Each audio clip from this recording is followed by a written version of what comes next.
What's good, everybody? It's your man, the myth, the legend, the voice, with this week's Time Out.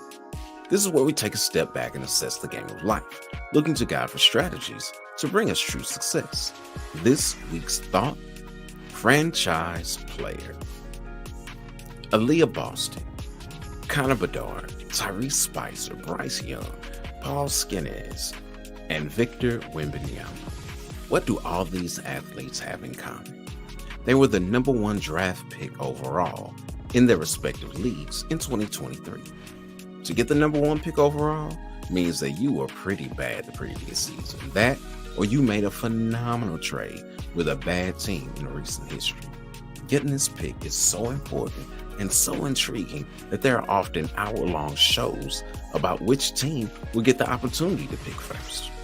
To get the first pick means that your team has the opportunity to turn their franchise around, to gain Hall of Fame talent that will change the way your organization is viewed.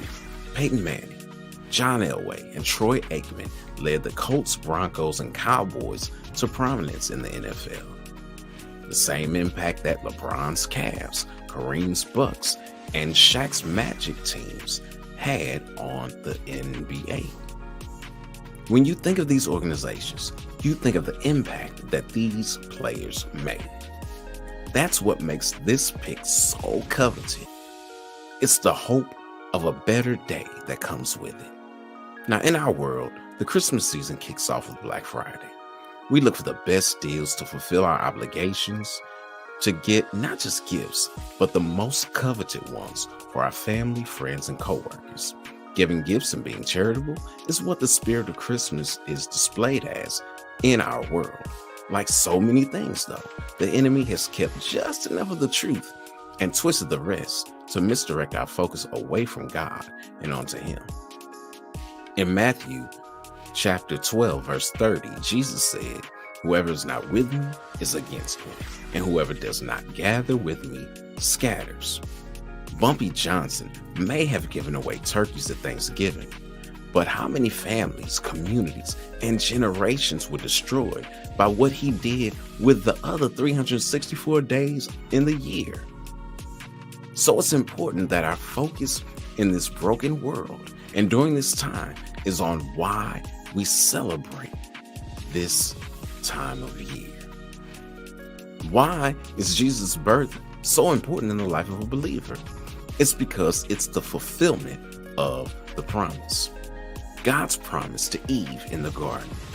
We see that in Genesis chapter 3, verse 15, where God says, "And I will cause hostility between you and the woman, and between your offspring and her offspring. He will strike your head, and you will strike his heel." In Isaiah chapter 7, verse 14, it says, "A virgin will conceive, and he will be called Emmanuel, God with us."